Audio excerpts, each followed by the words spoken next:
E se você parar para analisar, o Flamengo já tem essa base de time desde a metade de 2019, quando o Jorge Jesus iniciou o seu trabalho.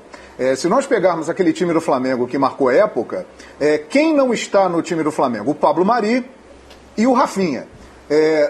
O Rogério chegou e fez uma mudança que deu muito certo na reta final do Campeonato Brasileiro e vai se mostrando nesse início de temporada que realmente tem a possibilidade de dar muito certo, que é recuar o Arão para a defesa e colocar o Diego como volante ao lado do Gerson. Mas se você pegar, a base do Flamengo é o time de 2019. Estavam lá Diego Alves, Rodrigo Caio, Felipe Luiz, Gerson, Arão, o Diego era um reserva que entrava sempre, Everton Ribeiro, Arrascaeta, Gabigol e Bruno Henrique. João, eu não sei se deu muito certo. Eu acho que foi o que ele conseguiu de melhor para tudo aquilo que, na verdade, não deu certo como ele gostaria. Porque eu não acho que o Flamengo dar certo, né, Bernardo? Eu até acho que pode dar certo. O que eu disse é o seguinte, está dando sinais de que pode dar certo e que naquela reta final do Campeonato Brasileiro, a partir dessa mexida do Rogério, Arão na zaga e Diego no meio campo, aí o Flamengo melhorou de produção na reta final do campeonato, né? Exato. Eu acho. Foi o pulo do gato. Um caminho para trabalhar.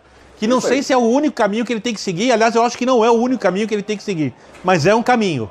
O Flamengo vai enfrentar muitas vezes elencos bem inferiores, vai ter times piores em toda a temporada, e aí ele pode se dar o luxo de ter um time sem nenhum volante de fato, ou sem nenhum, vamos usar um volante, sem nenhum grande marcador, né, um protetor de zaga no meio campo, um jogador com senso de cobertura e de construção, né, porque o Diego também, apesar, por conta da idade, numa temporada que vai ser extenuante para o Flamengo, desgastante, porque a gente imagina o Flamengo chegando à frente em tudo quanto é competição, ele não tem força física para lidar com isso.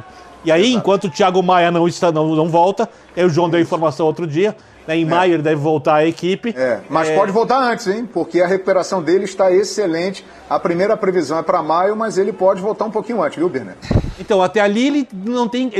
quando ele voltar, ele pode, digamos assim, manter o mesmo desenho com um jogador que também é da posição. Mas eu repito, já falei isso uma vez, eu acho que de acordo com o time que ele for enfrentar, a partir do momento que ele tiver uma equipe titular e que ele consiga fazer as variações para ter outras equipes titulares, ele pode adiantar o Ilharão para o meio campo, tem muitas opções. Com o Bruno Viana com o Rodrigo Caio na zaga, ele pode, porque aí, por exemplo, ele ganha mais força em jogada aérea, um pouco mais de proteção, sem perder um time do meio campo para frente espetacular. Então ele tem muitas opções. Quando a gente fala de fartura, e ele tem trabalhado isso, a fartura não é só técnica. A fartura tem que ser também tática, coletiva, e eu acho que ele está trabalhando isso no início da temporada. Sim. Mas ele queria montar o time titular indiscutivelmente, independentemente do adversário. Por que eu digo isso? Porque esse time, o mais técnico, esse time, no fim das contas, exceção feita ao Pedro, talvez seja o time mais técnico que ele pode colocar dentro de campo, né? Porque ele tem como dupla de volantes o Gerson e o Diego, que aliás o Diego tá jogando muito. Hoje de novo fez um excelente primeiro tempo, o Diego tá jogando em altíssimo nível. O Arão dá uma qualidade na saída de bola que as outras alternativas que ficam no banco não dão. Talvez o Bruno Viana possa até vir a dar, mas enfim, acho que no fim das contas, ele nem está olhando muito, pelo menos nesse começo de trabalho, a gente pode chamar assim, para o nível do adversário. Porque se a gente considera que o adversário, que essa preparação feita durante essas 2 semanas, que esses jogos contra Bangu e Madureira eram jogos preparatórios para enfrentar o Palmeiras, que é um dos adversários mais complicados que ele pode ter no ano, ele já montou o time, quer dizer, né, que em tese seria um time muito técnico para jogar contra os adversários mais fortes, um time ofensivo, um time com menos pegada teoricamente. Então acho que pode até ser que depois ele faça os ajustes. Ele estreou essa formação contra o Palmeiras do Brasileiro. Sim. E o interessante, me parece que a primeira opção para fortalecer a marcação no meio de campo nem é o Arão ser empurrado da zaga para o meio. mais o João Gomes, né? Tem Se a gente sido. observar... Sem o Thiago, não é? né? Enquanto Exato, ele não tiver o sem Thiago. Mas nesse momento, quase sempre, uma das primeiras alterações feitas pelo Rogério é a entrada do João Gomes. E nunca o Arão sai da zaga e vai para o meio numa nova configuração. Ele tá e muito troca velho, o zagueiro e entrou hoje de novo também, rapidamente, o Bruno Viana, Sim. mas o Arão não sai de forma alguma, né? Dá a impressão de que a zaga, é lógico, o Rodrigo Caio estava voltando hoje e tal, não tem fisicamente as mesmas condições que o Arão, mas dá a impressão nesse momento que a zaga, né? A zaga do Flamengo, Paulo Calçade, é Arão e mais um. E se tiver que optar por uma opção mais marcadora, mais pegadora no meio de campo, nem vai ser empurrar o Arão para frente, mas nesse primeiro momento o João Gomes e talvez um pouco mais para frente o Thiago Maia. Eu acho que ele deixou claro que a partir do momento que ele considera que encontrou uma equipe que, na linguagem do boleiro, né, que encaixou o time, ele vai insistir com esse time.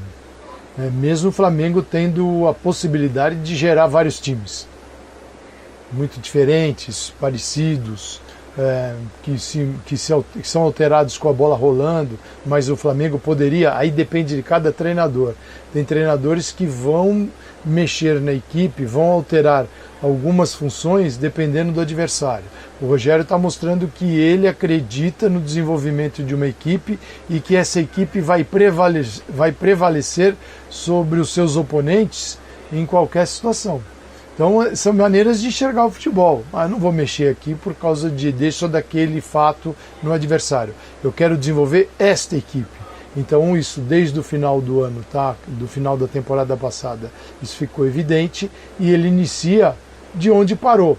E acreditando o seguinte, né, Paulo? Bom, terminou, eu encontrei, terminou num nível ótimo? Não. Terminou num nível razoável para bom. Então, este início é para tornar esta ideia, estes jogadores, um nível ótimo. Ele quer desenvolver o ótimo. E ele tem todo o direito de fazer isso. O rival do domingo, ele já é mais flexível. Embora a gente tenha até uma ideia de Palmeiras, ele já é um rival mais flexível, com uma outra postura do treinador, né? O Abel Ferreira deu uma bela entrevista no Bola da Vez e aí a gente pôde enxergar muito do que passa na cabeça dele, né? Quando ele fala de posse de bola, ele fala, não quero a bola, eu quero ganhar. Não que quem tem a bola vá perder, ou a bola também não é uma garantia de ganhar, mas é uma maneira como o treinador conduz o seu trabalho. Então ele certamente vai mergulhar no Flamengo e vai estabelecer detalhes, vai criar detalhes na equipe dele em função do adversário. E nem sempre o Flamengo, pelo que a gente está vendo, vai se guiar pelo adversário, porque tem na ideia do Rogério o estabelecimento de um modelo claro e um pouco mais preso a esse modelo do que as variações. São maneiras de conduzir. Quem está certo, quem está errado, até existe, porque, né, Calçade, às vezes os dois estão certos, e vou pegar esse exemplo, você olha para o time titular do Flamengo e você pode dizer, pera lá, eu com esses 11 titulares, se jogar o máximo com esses caras, eu ganho de qualquer time do futebol brasileiro e, portanto, eu vou olhar, acima de tudo, para a formação do meu time, para a movimentação dos meus jogadores, do que para o adversário. Não quer dizer ignorar o adversário, mas quer dizer priorizar aquilo que você pode fazer. E outros times podem ter uma ideia híbrida, dizer, bom, pera lá, aqui não, aqui eu tenho que me impor porque eu sou muito superior, eu vou jogando o máximo com esses 11 e eu vou ser superior, né? Então vamos dizer, é o caso do Palmeiras contra a maioria dos times do futebol brasileiro. Mas talvez contra o Flamengo o Abel considere que talvez a história possa ser um pouco diferente. Não, pera lá, aqui eu vou ter que neutralizar, aqui eu vou ter que pensar antes na neutralização dos caras para depois conseguir... Acho que é normal, quer dizer, é o que você disse, não tem fórmula e pelo contrário, os dois podem estar certos porque os dois estão trabalhando de acordo com aquilo que eles têm à disposição. Muito